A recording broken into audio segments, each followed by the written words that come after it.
I don't know what that's all about. But the only people getting rich right now are Joe Biden's donors and Nikki Haley's donors. She happens to be a globalist, by the way. I know her very well. I know her very well. Remember, I will never run against our president. Never. Never. He's a great president. He's the greatest president in my lifetime. That's not that good. You know, she's, what, 54, 58, 63? What is she? I have no idea. But I will never run against him, ever. She said this for years. Then she calls a news conference. Ladies and gentlemen, I've decided to run for president. I said, that's not so surprising because I understand Nikki. She can't help herself. I understand her very well, better than anybody. By the way, she's not up to the job, okay? I can tell you that. I don't want to be mean. If I said that about a man, everyone would say, what a great statement. But I'll tell you, from Ron's standpoint, he's definitely not up to the job. I know him very well. I got him elected. He forgot about that. He forgot that he was at 3. He was dead, gone. He forgot that he came to me, tears in his eyes, begging for an endorsement, and I endorsed him because he fought the Russia impeachment hoax #1 and #2. 2 hoaxes. They were both hoaxes. But he did, along with 200 other people in Congress. This man was the best of all. Jim Jordan was the best fighter of all. I'd say he was about 7% of what Jim was, but Jim never asked me for anything. You know, he doesn't need anything. I give him automatic endorsements, but he's leading in his district by like 97%. Nobody even runs. He's one of the few people, he never even has somebody running against him. But so I gave it to Ron. Ron was down by, you know, impossible odds. The election was taking place very soon, I think 3 or 4 days. The nominating process was just about finished. A man named Adam Putnam, he was the Secretary of Agriculture, running for governor for 8 years. He was 8 years as the secretary. He raised $41 million. So he was at 42, and I think Ron was around 3. He was like a 30 or 40 point difference. And he came to me, and I didn't know Adam Putnam, and Adam Putnam never called me. So I wish he did, actually, because I probably would have endorsed him. He was fine, but he never called me. But Ron did, and Ron came over to see me, and he begged me for the endorsement. I gave it to him, and it was like a weapon went off. I hate to use the term nuclear weapon, so I won't use that, okay? Because we're getting too close to that stuff. We don't want to bring up the term, but it's brought up all the time. But it was like a weapon went off, a rocket ship went up. And he ended up winning 3 or 4 days later in a landslide. It was a landslide. Adam Putnam is still saying, what happened? What happened? Because he was already measuring for carpets in the State House. He was getting ready to move in. Then we had to get Ron through, a very highly credible candidate at the time. He turned out to be a crackhead, unfortunately. As you remember, the Democrat, right? He was going to be within the next 15 years, he was going to be a president of the United States. And Ron said, I don't think we can beat him. It was him and Stacey Abrams. They were the 2 hottest politicians in the Democrat Party. And Gillum, remember Gillum? And good-looking guy, everything was perfect. And I did three rallies. You're taking millions. Thank you, darling. Thank you. Thank you. That's all right. Go home to mommy. Your mommy's waiting. Go home to mommy. Thank you very much. So young. So young.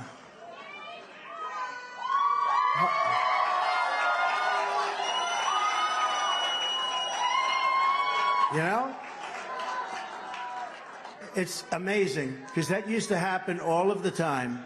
And I don't think it's happened in 2.5 or 3 years. That's the first. And she's so young. So young. So anyway, so young and immature. Thank you very much. Thank you.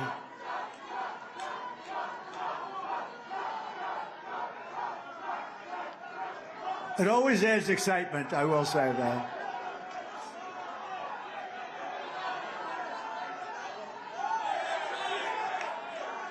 Thank you.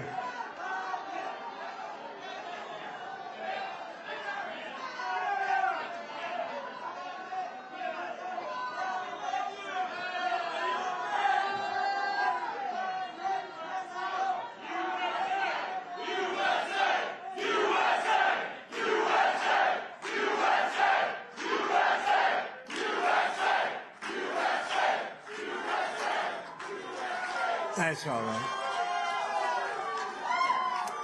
That's why we have America. That's okay.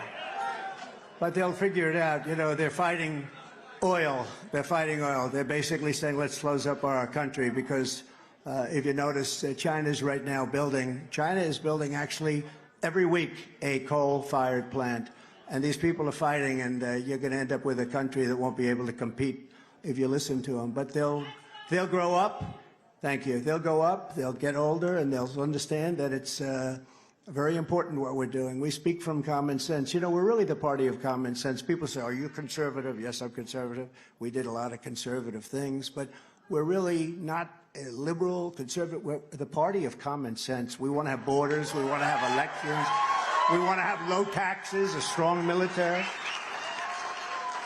But anyway, so Ron, just to finish the story real quickly, but Ron, I endorsed him, and he went like a rocket ship. And then I did rallies for him, a couple of rallies, 2 or 3. We had tremendous, tremendous rallies, and incredible in Florida.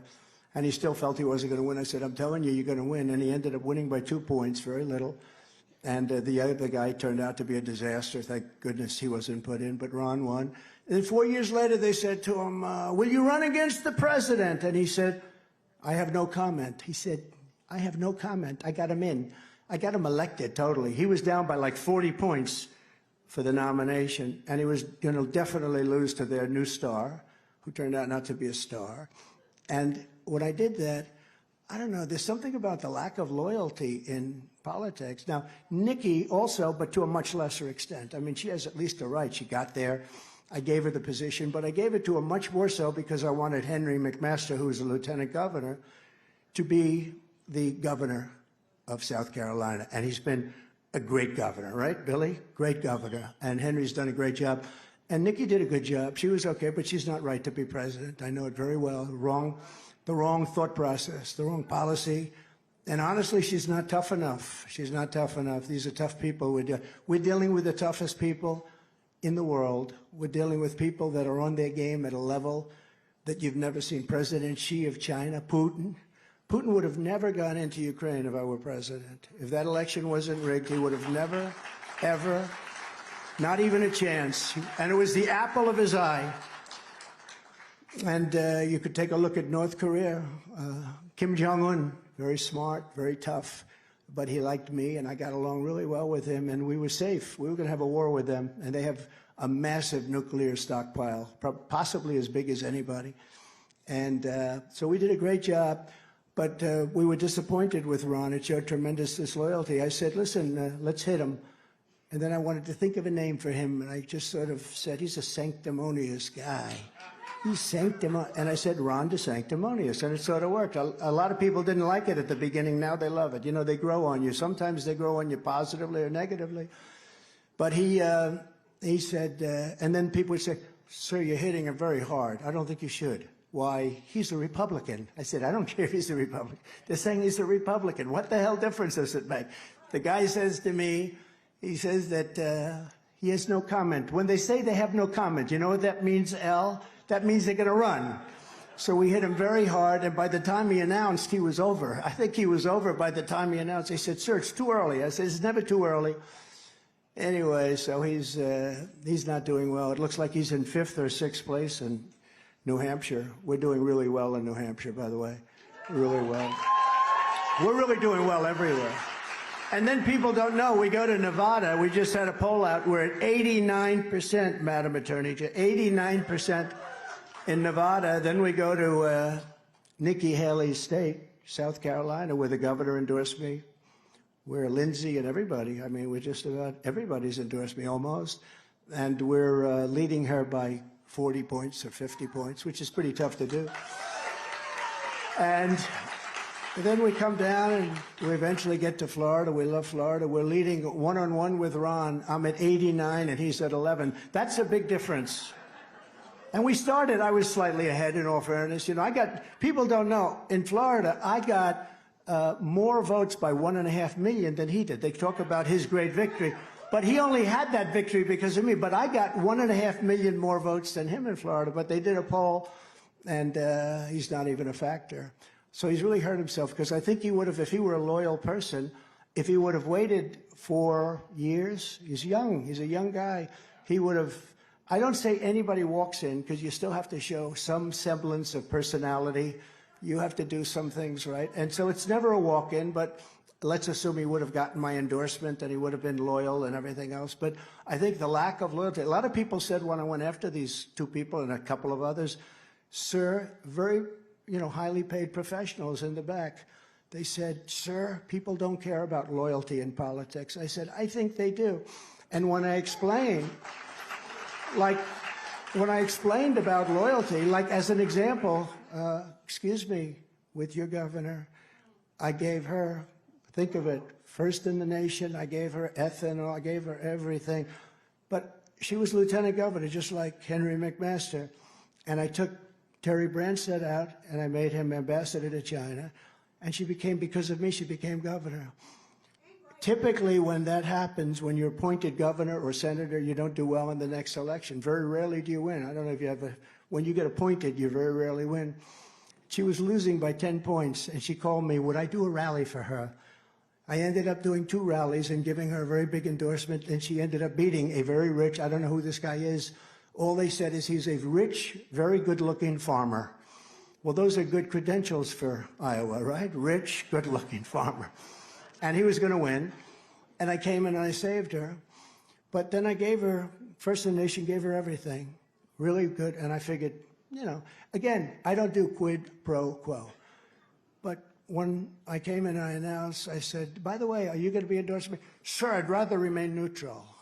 I said, wow, you're going to remain neutral? Wait a minute, I gave you the position. Not that one thing has to do with the other, but I gave you that position. Yes, sir, I'd rather remain neutral because I have to protect first in the nation. But I gave you first in the nation.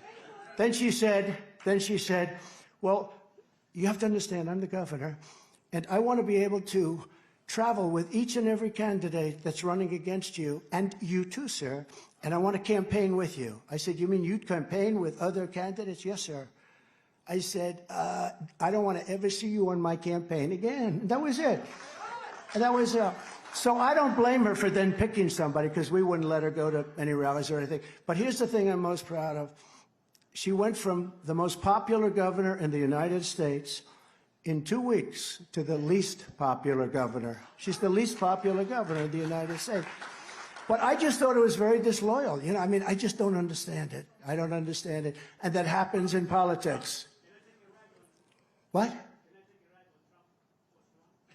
What is? Oh, thank you very much. That's so cute.